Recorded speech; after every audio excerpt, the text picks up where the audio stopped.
तो ये तस्वीरें आप देख रहे हैं करनाल से, जहां पर कांग्रेस नेता और उनका एक पूरी जो टीम है हेलो डॉक्टर करके एक अभियान की शुरुआत कर रहे हैं। ये हेलो डॉक्टर जो अभियान है वो कोविड-19 डॉक्टरी सलाह नंबर करनाल एक व्हाट्सएप नंबर जारी किया जाएगा, यानी कि जो कोविड पेशेंट हैं जो अपने घर में ही अपना इलाज कर रहे हैं वो डॉक्टर से सीधा संपर्क कर सकते हैं। यदि आप बीमार हैं और कोरोना के इस मुश्किल समय में आपको लक्षण दिखाई दे रहे हैं तो डॉक्टरी सलाह के लिए आप इस नंबर पर व्हाट्सएप कर सकते हैं। जानते हैं शमशेर गोगी जो कांग्रेस के नेता हैं, साथ ही साथ वीरेंद्र राठौड़, सुनील पंवार, त्रिलोचन सिंह आज यहां पर हेलो डॉक्टर की शुरुआत करते हुए नजर आ रहे हैं। तमाम कांग्रेस नेता एक कोविड-19 में आम लोगों की मदद करने का प्रयास करते हुए नजर आ रहे हैं। क्या कहना चाहेंगे सर, किस बात की शुरुआत की जा रही है आज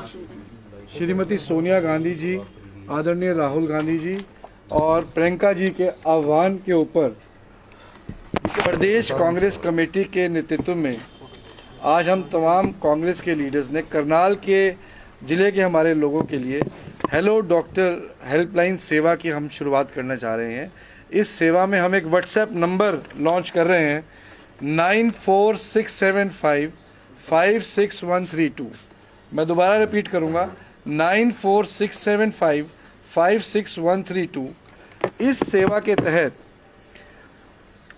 पिछले 15 दिनों में 20 दिनों में ये देखा गया है कि ज़्यादातर कोरोना के पेशेंट्स माइल्ड और मॉडरेट पेशेंट्स हैं जो गांव में या तो 99 बुखार, गला खराब, सर्दी, खांसी, जुकाम से पीड़ित हैं और किसी न किसी वजह से डॉक्टर का इलाज नहीं कर पा रहे हैं या कंसल्टेशन नहीं कर पा रहे हैं और उसकी वजह से अस्पतालों की तरफ भी दौड़ रहे हैं। अस्पतालों का भी ऊपर भी भारी प्रेशर बनता जा रहा है और प्रशासन जो है वो लोगों को सुविधा मुहैया कराने के लिए पूर्ण रूप से विफल है। इन तमाम चीज़ों को मद्देनज़र रखते हुए हमारे सीनियर लीडर शमशेर सिंह गोगी जी, हमारे करनाल से प्रत्याशी रहे सरदार त्रिलोचन सिंह जी, इंद्री से हमारे प्रत्याशी रहे डॉक्टर सुनील पंवार जी, पंकज गाबा जी भी हमारे बीच में पहुंचे हैं। मैं निवेदन करूंगा थोड़ा सा आगे आ जाए। हम सब कांग्रेस के जो साथी हैं मिलकर के इस हेल्पलाइन को हमने लॉन्च किया है। कोई भी व्यक्ति जिसे डॉक्टर की कंसल्टेशन लेनी हो वो इस व्हाट्सएप नंबर पर मैसेज जैसे ही करेगा तो हमारा कांग्रेस का जो कंट्रोल रूम है तुरंत मरीज से संपर्क करेगा और वीडियो कॉलिंग के माध्यम से हम डॉक्टर, जो हमने एक पैनल बनाया है डॉक्टर्स का, उसमें MBBS, MD और तरह तरह के हमारे जो डॉक्टर्स हैं वो लगभग 28 से 29 डॉक्टर हमारे इम्पैनल्ड हैं और वो संख्या लगातार बढ़ती जा रही है। हम वीडियो कॉलिंग के माध्यम से डायरेक्ट पेशेंट को और डॉक्टर से बात कराएंगे। पेशेंट डॉक्टर को अपने सिम्टम्स बताएगा और डॉक्टर जो भी राय मेडिकल राय दी जानी चाहिए उस पेशेंट को वो देने का काम करेगा। इससे आम आदमी को राहत मिलने का काम होगा। तो मैं आपके माध्यम से दोबारा इस व्हाट्सएप नंबर के बारे में जानकारी देना चाहूँगा 9467556132। हिंदी में बोल दूँ 9467556132। अब मैं निवेदन करूंगा हमारे सीनियर लीडर शमशेर सिंह गोगी जी, वो और असंध से विधायक हैं, वो इसकी तमाम जानकारी आपको देंगे। आज हमने ये कोरोना महामारी में लोगों की मदद के लिए सोनिया जी, राहुल जी और हमारा जो प्रदेश नेतृत्व है बहन कुमारी शैलजा जी के आदेश पर एक हेलो डॉक्टर लाइन शुरू की है, जिस पे जो आज व्यवस्था है वो आप देख रहे हो कि सरकार ने तो हाथ खड़े कर दिए हैं और भगवान भरोसे जनता को छोड़ दिया है। तो ऐसे टाइम में एक सेवा की दृष्टि से हमने सेवा भावना से ये काम शुरू किया है कि हम उन लोगों को जिनको बहुत दूर है डॉक्टर तक पहुंचना, गांव में रह रहे हैं या दूर दराज में रह रहे हैं, उनको डॉक्टर की मदद जो है वो दिलवा पाएँ ताकि वो लोग किसी ऐसे अनजान या नीम हकीम को ना फंसें जिससे और दिक्कत बढ़े। तो ये डॉक्टर जितने भी हैं, जब भी हमारे पास मैसेज आएगा वो 24 घंटे हाजिर रहेंगे। जब भी कोई ऐसी बात होगी, जब भी कॉल आएगी, उनके साथ कंसल्ट किया जाएगा, उनको प्रेस्क्रिप्शन दी जाएगी उसी हिसाब से उनकी मदद की जाएगी। आज मेरे हिसाब से सरकार से जनता को उम्मीद रही नहीं है, कोई उम्मीद बची भी नहीं है। जिस तरीके की हालात है, आप मीडिया वाले बेहतर जानते हो कि कल्पना चावला जैसा हॉस्पिटल जो है वहाँ पे भी किसी को ऑक्सीजन देने के लिए नहीं है। वैसे ऑक्सीजन कहते हैं कि यहाँ कल्पना चावला जो बिल्डिंग बनी है, डॉक्टर मंगल सेन बिल्डिंग है ना, जो कल्पना चावला डॉक्टर मंगल सेन भवन जो है, वहाँ पे बहुत सारी ऑक्सीजन जो है इन्होंने जमा कर रखी है। लेकिन ये तब देंगे जब आदमी मर जाएगा। मरने के बाद शमशान घाट में एक एक सिलेंडर उनको गिफ्ट में दिया जाएगा, ऐसी मेरे को व्यवस्था लगती है। और मैं हैरान हूँ कि इतनी CHC PHC पूरे करनाल जिले में है, क्या एक कल्पना चावला के बाहर सरकार इतनी असहाय हो गई है कि वहाँ पे किसी तरह की भी कोई व्यवस्था नहीं की जा रही है? और ये तो जनता को व्यवस्था के खिलाफ ही एक दिन आवाज़ उठानी पड़ेगी, नहीं तो ये लोग घपले पे घपले कर रहे हैं। पीछे भी कोरोना आया था साल पहले, तो कोरोना के बीच में घपले हुए थे। अब भी दवाइयों और ऑक्सीजन के घपले हो रहे हैं, लोगों को सुविधा मुहैया नहीं कराई जा रही है। मैं दोबारा पब्लिक से आपके माध्यम से ये रिक्वेस्ट करूंगा कि वो इस नंबर पे हमारे को कंसल्ट करें, हमें सेवा का मौका दें, और जो भी मदद हो सकेगी हमारे डॉक्टर साहबान जो इसमें जुड़े हुए हैं उनके माध्यम से हम उनकी सेवा करने के लिए तत्पर रहेंगे। और मैं उम्मीद करता हूं कि लोग इसमें आगे आएंगे, हमारे को सेवा का मौका देंगे। जय हिंद। सर, ये सेवाएं प्रदेशवासियों के लिए रहेगी या पूरे देशवासियों? नहीं, पूरे प्रदेश जो भी कांटेक्ट करेगा, कोई भी कांटेक्ट कर सकता है। पूरे करनाल जिले के हैं इसमें अभी तक। अच्छा, धीरे धीरे और लोग भी जुड़ेंगे। नहीं, डॉक्टर्स जो हैं, डॉक्टर्स नहीं, हमारी ये मुहिम जो है डिस्ट्रिक्ट लेवल पे, सभी डिस्ट्रिक्टों में कांग्रेस की तरफ से ये चलाया गया है। नहीं, जो डॉक्टर साहब पैनल है वो करनाल के डॉक्टर हैं, बाहर के? करनाल के भी, असंध के भी, नीलोखेड़ी के भी, गरौंडा के भी, इंद्री के भी, सारे पूरे जिले को कवर करो ना आप। अच्छा, पूरे जिले के डॉक्टर हैं। हाँ। अब मैं निवेदन करूंगा हमारे करनाल से प्रत्याशी सरदार त्रिलोचन सिंह जी। हमारी अखिल भारतीय कांग्रेस कमेटी के अध्यक्षा श्रीमती सोनिया गांधी जी ने, हरियाणा के प्रभारी विवेक बंसल जी ने, हरियाणा प्रतिपक्ष के नेता भूपिंदर सिंह हुड्डा जी ने, हमारे कांग्रेस के अध्यक्ष बहन कुमारी शैलजा ने अपने कार्यकर्ताओं का एक आह्वान किया है, वे राजनीति से ऊपर उठकर ये कोरोना के समय पे सभी का साथ दें और कोशिश करें जहां पर सरकार नहीं पहुंच पा रही, सरकार किसी मरीज तक नहीं पहुंच पा रही, आप वहां पर पहुंचने की कोशिश करें। उसी कोशिश को लेकर आज जो हेल्पलाइन नंबर हमने जारी किया है, ये हेल्पलाइन नंबर एक माध्यम होगा उन लोगों के लिए जो बड़े डॉक्टरों के पास नहीं पहुंच पाते, या दूर हैं, या गांव के हैं, जिनको हल्का बुखार है, जुकाम है, सर्दी है और उनको डर है। इसलिए डॉक्टर जो हमारे जो पैनल में होंगे वो उनको मुहैया कराएंगे, उनको बताएंगे क्या है। लेकिन सरकार पूरी तरह विफल हो चुकी है, इसमें कोई दो राय नहीं है। लेकिन सरकार की तरफ आज देखना हमारे लिए जरूरी नहीं है। हमारे को आगे बढ़कर सारे हरियाणा कांग्रेस कमेटी सारे उनके लोगों के साथ खड़ी है जो चाहते हैं कि उनका हेल्पलाइन नंबर जारी कर दिया गया है। यहाँ जो भी सुविधा होगी हम देने की कोशिश सर, नंबर एक ही है, अगर एक साथ काफी भारी मात्रा में लोग कॉल करते हैं तो नंबर engage हो जाएगा? देखिए, अभी शुरुआत की है, हमारी ये पहल है, फर्स्ट टाइम इस प्रकार की कोई हमने चीज़ को लॉन्च किया है। और अगर ज़्यादा ज़रूरत पड़ेगी तो हम तुरंत प्रभाव से व्हाट्सएप नंबर्स को भी बढ़ाएंगे और डॉक्टर्स की संख्या को भी हम लगातार बढ़ाएंगे। हमारी कोशिश रहेगी कि हम ज़्यादा से ज़्यादा लोगों तक पहुँचे और इस सुविधा का लाभ ज़्यादा से ज़्यादा लोग उठा पाएँ। हर डिस्ट्रिक्ट में नंबर अलग है? हर डिस्ट्रिक्ट में नंबर अलग? हाँ, हमने करनाल का ये व्हाट्सएप नंबर लॉन्च किया प्रदेश लेवल के ऊपर, वो अलग अलग जगह पे। डॉक्टरों की टीम है सर? अभी लगभग 15 से 16 डॉक्टर्स की टीम जुड़ी हुई है और वो लगातार अपनी सेवाएं देंगे, जो व्हाट्सएप पे वीडियो कॉल के माध्यम से। जी जी जी। अच्छे लीडिंग डॉक्टर हैं सारे, ये नहीं भी कोई। अब मैं निवेदन करूंगा हमारे लीडिंग डॉक्टर हैं, अच्छे इंटेलिजेंट डॉक्टर, हरियाणा पंचायती राज प्रकोष्ठ के अध्यक्ष और हमारे जुझारू साथी डॉक्टर सुनील पवार जी, वो अपनी बात रखें। देखिए, महात्मा गांधी जी जो कहते थे कि नर सेवा नारायण सेवा, और उसी विचार को लेके कांग्रेस हमेशा आगे बढ़ी है। आज इस महामारी के समय में जो एक आम आदमी का दायित्व या सरकारों का जो दायित्व एक आम आदमी की ज़िंदगी की हिफाजत करना होता है, आज भारतीय जनता पार्टी ने अपने हाथ खड़े कर दिए। अब कांग्रेस पार्टी जो अपने मूल लोगों की सेवा के विचार के लेकर बढ़ रही थी, आज हरियाणा प्रदेश कांग्रेस अध्यक्षा कुमारी शैलजा जी, अखिल भारतीय कांग्रेस कमेटी के सचिव हमारे बड़े भाई वीरेंद्र राठौर जी, आसन से विधायक शमशेर सिंह गोगी जी, आदरणीय त्रिलोचन जी गाबा जी, इन सब लोगों ने मिलकर ये तय किया कि शीर्ष नेतृत्व के आदेशानुसार इस नंबर पर जो समय दिया जाएगा उतने समय के लिए डॉक्टर्स उपलब्ध रहेंगे। इस शहर के नागरिक जिनको लावारिस अवस्था में सरकार ने छोड़ा है, उनको कोई न कोई आशा की किरण के रूप में ये नंबर रहेगा कि वो किसी भी टाइम इसके ऊपर कॉल करके संबंधित स्वास्थ्य संबंधी जो जानकारी है वो ले पाएंगे। सर, कंसल्टेशन के बाद अगर किसी को दवाइयों की जरूरत हो या किसी को सच में इलाज की जरूरत हो तो उसका फॉलोअप कैसे लिया जाएगा? उसको देखिए मदद की शुरुआत है और कांग्रेस हर संभव मदद करने के लिए तैयार है।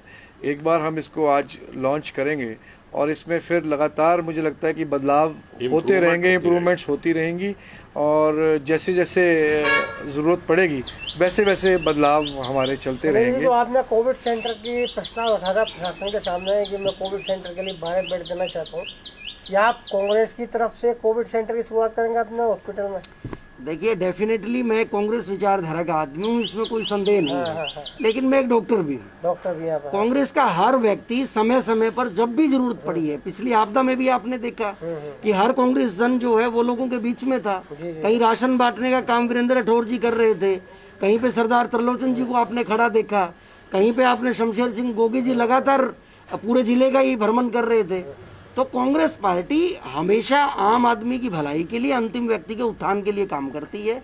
ये हॉस्पिटल की जो बात है, मैंने व्यक्तिगत रूप से तो बोला ही था, लेकिन मेरे अंदर जो कांग्रेस का मूल है, मेरे अंदर कांग्रेस का जो मूल मंत्र है, उसी विचार से ये हम सब ने डिसाइड भी किया था कि ये हॉस्पिटल, क्योंकि हमारे पास 12 बेड का हॉस्पिटल है, 6 ऑक्सीजन सिलेंडर है, क्वालिफाइड स्टाफ है, तो अगर सरकार इस टाइम पे जब कल्पना चावला मेडिकल कॉलेज के अंदर इनके पास व्यवस्थाएं नहीं है और वैकल्पिक व्यवस्था कहीं पे इन्होंने नहीं की, तो ऐसे में हम खुले तौर पर अपना हॉस्पिटल डोनेट करने की बात वो जो है प्रशासन के सामने रख चुके हैं।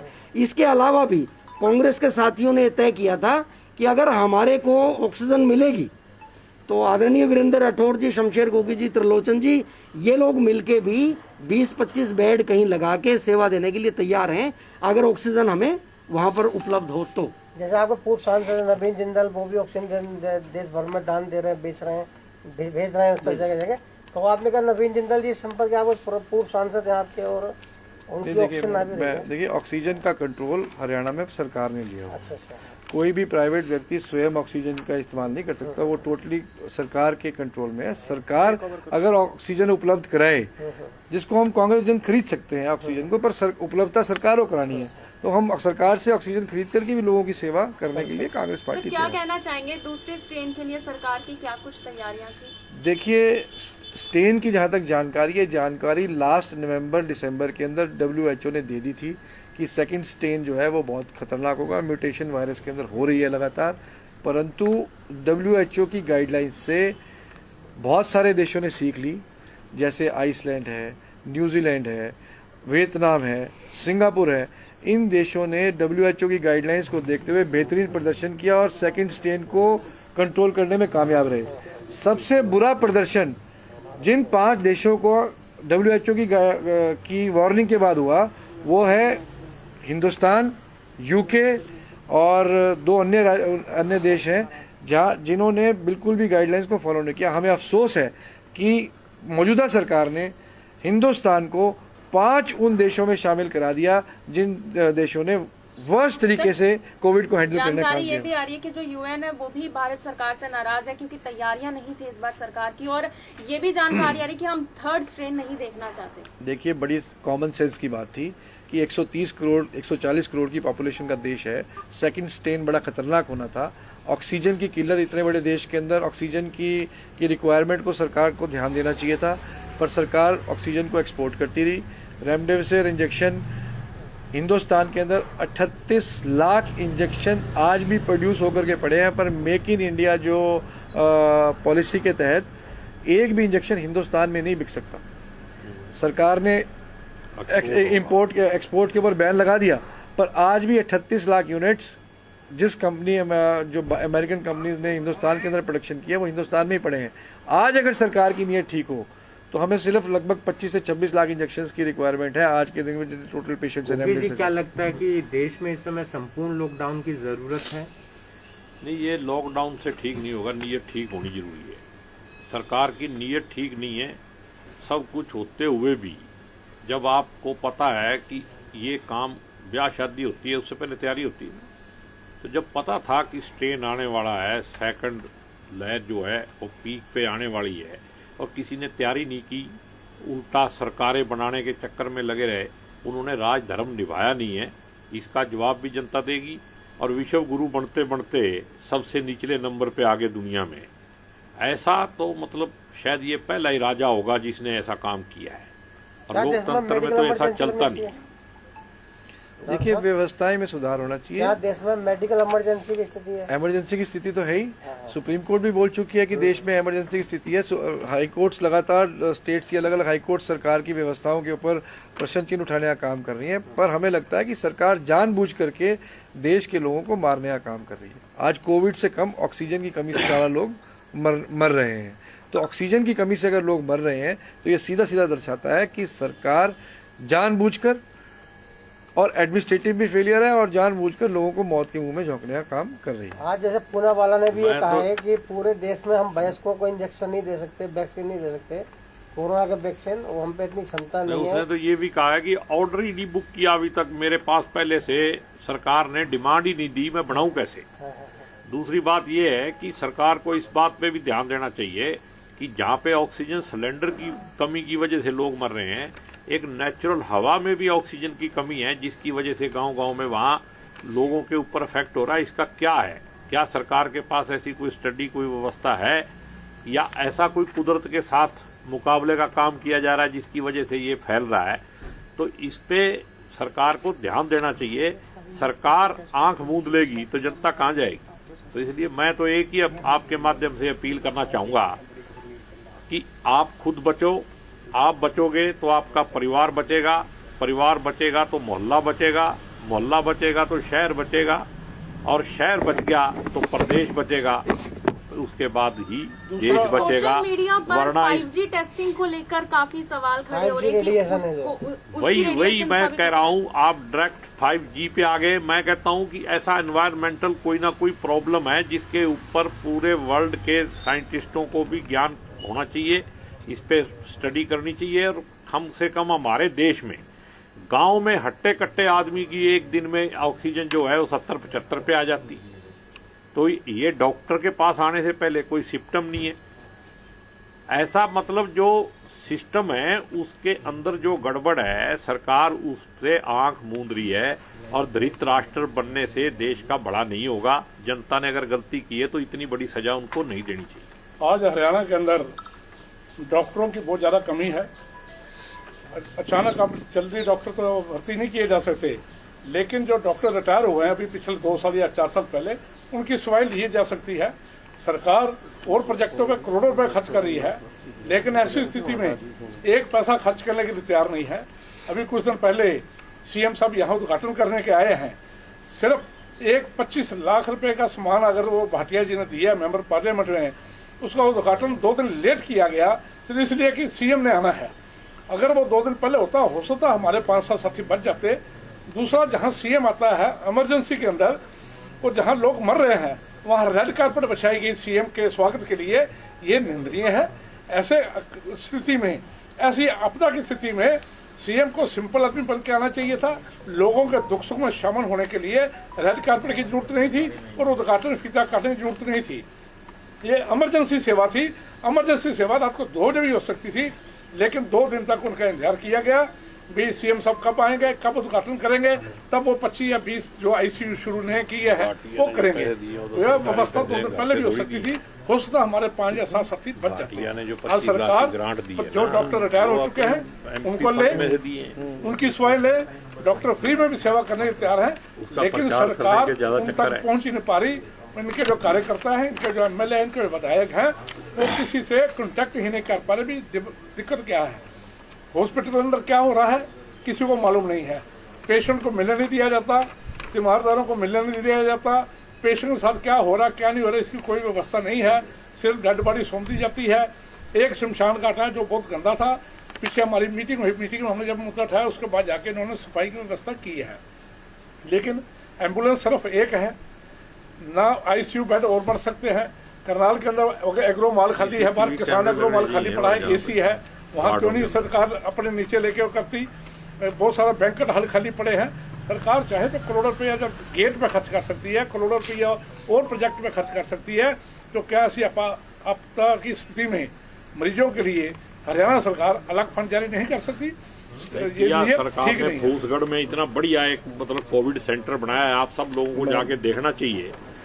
मतलब इतने बुरी हालत है वहाँ पे, फोल्डिंग बेड फेंके हुए, ना वहाँ ऑक्सीजन है ना कुछ है।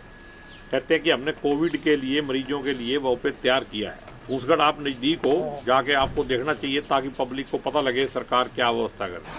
और जैसे त्रिलोचन सिंह जी ने कहा, मैं इसमें एक बात जोड़ना चाहता हूँ कि भाटिया जी ने अपने एमपी फंड में से पैसे दिए, अपने घर से नहीं दिए, जिसका सारा प्रशासन प्रचार करने पे लगा हुआ है। सरकार का ही पैसा है वो, जनता का पैसा है वो। और दूसरी तरफ अगर सरकार पारदर्शिता चाहती है और सरकार की नीयत ठीक है तो सभी वार्डों में सीसीटीवी कैमरे लगाने का इंतजाम किया जाना चाहिए ताकि घर पे बैठे लोग देख सकें कि हॉस्पिटल में हमारा मरीज कैसा है, अब क्या हालत है, क्या उसकी सेवा हो रही है नहीं हो रही है। इन सभी बातों को लेके सरकार को ध्यान देना चाहिए। मैं के साथ झगड़ा हो रहा है मरीजों का और जनता जो है बहुत ज्यादा परेशान है, उसके लिए क्या कहेंगे आप? भाई डॉक्टर भी बेचारे क्या करें, डॉक्टर तो 24 घंटे में से 20 घंटे काम कर रहे हैं।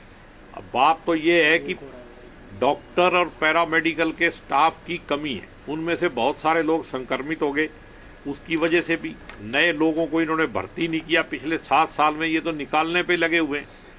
तो डॉक्टर तो चिड़चिड़ा हो सकता है और जिसका मरीज होता है उसकी आप मनोदशा समझ ही सकते हो।